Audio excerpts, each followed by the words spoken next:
But I thought, let's just talk about it this Yeah, week. let's do it. He paid for it. Are you familiar with Unity 2020? Only a little bit. Okay. So Brett Weinstein or Weinstein, I don't know how to pronounce his name. For those of Let's you... go with Weinstein. Weinstein's been ruined. Got it. Brett Weinstein. Weinstein. I never thought of that. So he is famous in certain circles because he was at Evergreen College. And do you remember Evergreen? Yeah, of course. Okay, so for the listeners and viewers who don't know, Evergreen, what happened there was it's a pretty progressive college in the northwestern United States. They decided what they wanted to do, the student body, was have a day where white people were not allowed on campus. And Brett said, hey, look, it's totally cool when you have sit-outs, when you say, look, we're going to exempt ourselves so that you see what it is like when we're missing this particular group of people.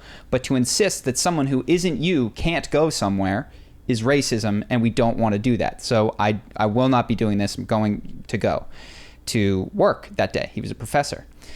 And they shouted him down, screamed at him. They removed the campus police. They were walking around campus with baseball bats. And he will say, he's like, they didn't know what they were going to do if they saw me. And I mean that in both a terrifying way and a like, who knows what was going to happen. Like maybe they would have beat him. Maybe they just would have yelled at him. Who knows? But he was effectively fired, chased off campus after that. But grew in acclaim because he said, look, these students who are going to demand that you capitulate to what they are saying, and they want to remove the police force on campus and dictate who gets to speak at what times, they're going to grow up and enter into society.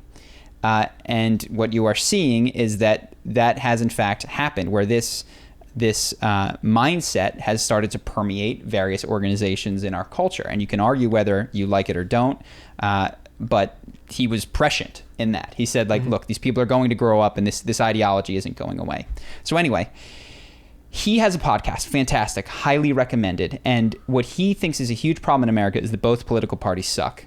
And I have to agree in the sense that as I look back, I was going to make a presidential video and I was going to cover how the last 30, 40 years of presidents have had at least one candidate who was like very charismatic and at the very least, if you didn't like their policies, you liked him.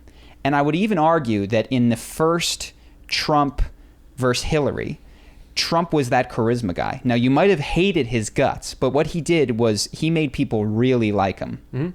And he would take what might be a valid criticism of him and destroy it with a laugh, which is something charismatic. Even if you hate him and you wish he wouldn't do it, he would take someone that would accuse him of something and just make them look foolish and make people laugh, which is an aspect of charisma. Yes. So these are two separate points, but what I would suggest is that in this coming election, we just have kind of two charisma losers as of late. Like Trump has, we can talk about this separately, I think, given up so much of his advantage in terms of his persuasive ability in the last several months. But secondarily, what Brett would say and many people is that for decades and decades, we've had crappy candidates that essentially represent the same, in his own words, rent-seeking elite that they don't care if it's Black Lives Matter versus police on the ground. What they care about is essentially that the hedge fund managers' corporate tax rates don't move. All of the things that affect the upper echelons income. And so his proposal is called Unity 2020, and it's interesting. So here's what it is. He says we're going to draft a center-right and center-left candidate. They will then be a coin flip. So he's talking about like General McRaven on the right, Andrew Yang on the left. There will then be a coin flip to see who is president and who is vice president. They will have to govern by, they will sign a pledge to govern based on agreement in these two things, and it will essentially force compromise to the middle. If this team wins a second term, they will then switch roles, and one will become president, one will become vice president. So he's essentially trying to systematize what has been kind of personal charisma, in my opinion, has been a charisma-based process through the years. And he thinks that in this way, we'll get better governance because rather than being completely polarized for, everybody either loves or hates Obama and then everybody loves or hates Trump, we'll have people where we go, we're a little bit unhappy, but we can agree. Yeah. Can I tell you the biggest problem they're going to have? Yeah, I have a couple. That took 3 minutes to explain. So he's faster than me. Obama, hope and change. Yep. Trump, make America great again. We're going to win. Yeah. Unity 2020 needs something that's 5 words. I agree. That encapsulates what they're going to do. So Brett is smart. He's a pretty... Well, that's my concern. Yes. Smart, yes, smart I is know. not charismatic. I know. This is my exact concern. He's a smart guy. He is an effective speaker when you'll give him 15 minutes. Yeah. No one will do that. I So I think it's a really interesting proposal, but he talks about how they have fail-safes, and he's talking to people, what if this spoils the election, meaning third parties come in?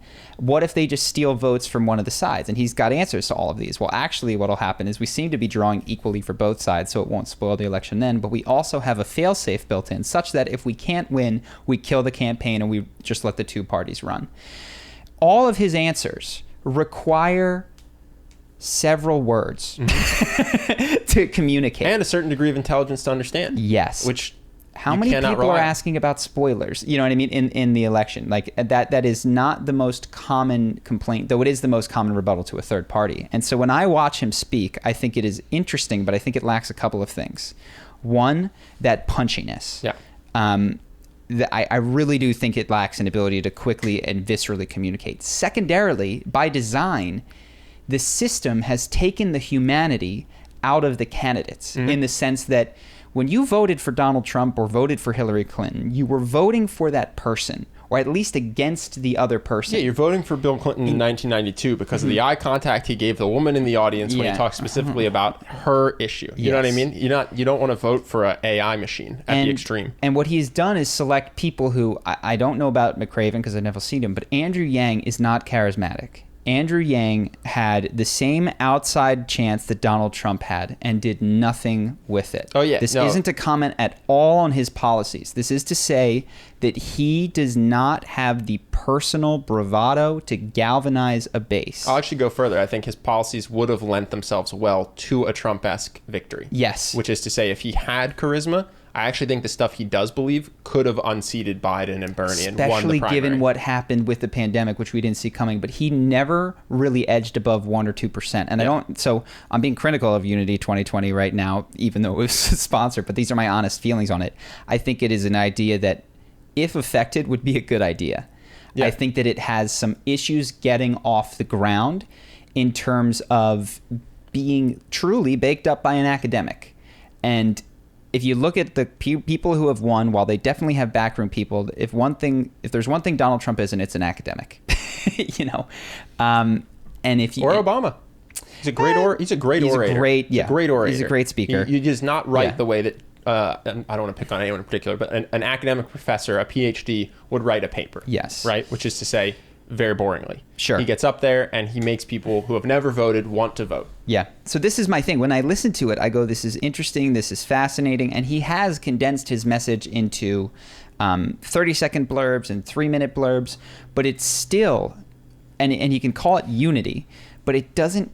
Donald Trump had one message: build the wall, win, win, win. I mean, I guess those are two messages. Make America great. But they were all so. It's 4 words. Yeah. Fits on a hat. They were so tightly compacted. Hope and change. It fits on a hat. Yes. And I'm not suggesting that what he's missing is a slogan. I'm suggesting... he's missing the person that's going to come up with the slogan and then deliver it in a way that galvanizes an audience to a standing ovation. Well, what Donald Trump completely lacked was specificity. And where this started was specificity. Yeah. You know? Question, because I know you really don't like doing projects. Yeah. If Eric, I might. If Eric Weinstein hit you up and said... Brett, his brother's Eric, but yeah. Oh, if Brett Weinstein hit you up and said, we want you involved in Unity 2020, would you do it? 100%. Yeah? Yeah. I don't think I could help. I think I could help. I don't think I could cross the finish line. And I hate to be I think that... Because you think their odds are so low? Because I know at one point you said you thought you could have won Hillary. Who is it? So you need an individual. I think you absolutely need a person.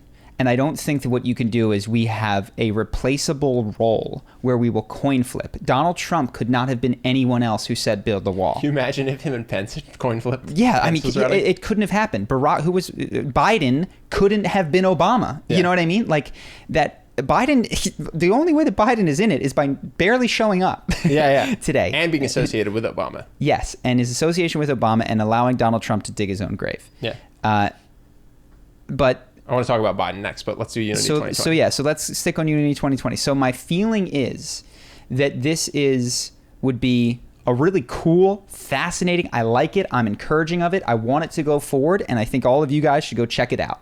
Because if I'm wrong, and this does have legs, get out there and get on it. I think it's a fascinating project. If anyone knows anyone involved in Unity 2020, convince them to talk to Charlie. I don't think that I feel like I'm a hater at this point. I'm not a hater. I'm just a doubter. at this point. And I'm a doubter because the very structure of it takes out that personal connection, which in my opinion, and I might make a video on this, has driven the outcome of elections since the advent of television. I agree. So I might actually, we'll see. I haven't done a video in a while, but I'm considering going back basically to JFK and looking at every single election and talking about the moments that made or broke that election. I can only remember about Clinton-ish. I was born in 87. I remember kind of Clinton too, but I remember Bush.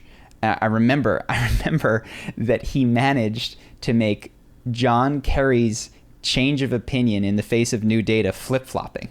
Yeah. It's like he changed his mind. Well, he did two things. Flip-flopping. Right? John Kerry was a flip-flopper because he incorporated new data and changed his mind.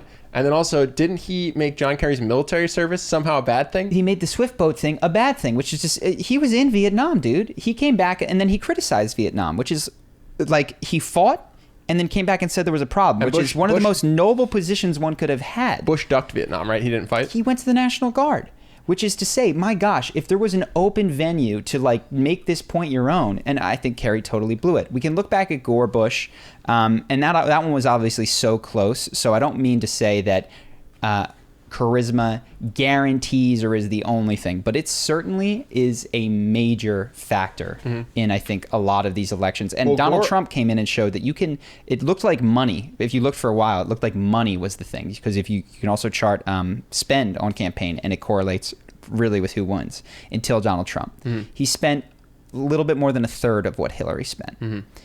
And cleaned up electorally. Now, people will shoot back that he didn't win the popular vote. And that's kind of like saying, we're playing chess and you try to hop me in a checkers way. I'm like, you can't do that. Everyone knew the rules of the game was electoral. Yeah. He crushed her electorally. Well, separately, I'm not even sure I support the Electoral College. Me neither. But if you're playing chess and you're complaining that the rules aren't the same. I agree.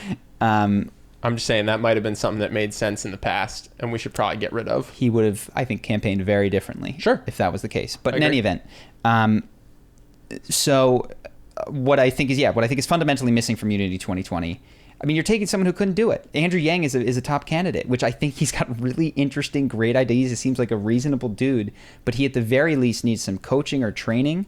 And I'm not even sure if coaching or training can do it, because when I look back at the absolute superstar charismatic candidates, which in my opinion of the last 30 years are Clinton, Obama, and Trump, like him or hate him. And JFK.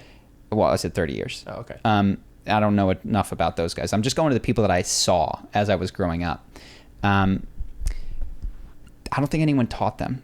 I think that their life shaped them into these beasts who could stand up there and just had it. So yeah, maybe I'm the guy that has a hammer and everything looks like a nail. That's how I treat charisma. But that is a huge thing that I think is missing from this systemic way of approaching the election. I don't think that you're a hammer, because if we were talking about tech CEOs, I don't think you'd be saying the most charismatic tech CEO is the most likely person to make $1 billion company. You'd go, no, it's whoever's going to be. Oh, by the way, if anyone wants a $1 billion idea, come up with the next TikTok that's not Chinese malware. They're going to ban TikTok at some point in the US, and it's just begging for an identical app. So. Hope that you guys enjoyed that clip. If you want to see more like this and have us do more podcasts, we are 100% funded by our generous patrons. And if you'd like to contribute, there's a link in the description, and we'll have one pop up on the screen right here so that we can do more podcasts where we have fun conversations and hopefully some deep ones like this. Either way, hope that you enjoyed the video, and I will see you in the next one.